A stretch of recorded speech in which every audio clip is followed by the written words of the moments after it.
Cristiano Ronaldo dos Santos, raia wa Ureno, inatajwa kwamba ameendelea kuongoza orodha ya wachezaji ambao wanalipwa vizuri zaidi ulimwenguni.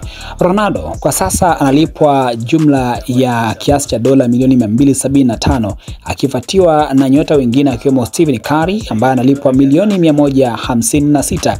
Nafasi ya tatu ni Tyson Fury ambaye yeye anaingiza kiasi cha dola milioni 146. Dak Prescott anaingiza kiasi cha dola milioni 137, huku Lionel Messi akikusanya kiasi cha dola milioni 135 kwa mwaka.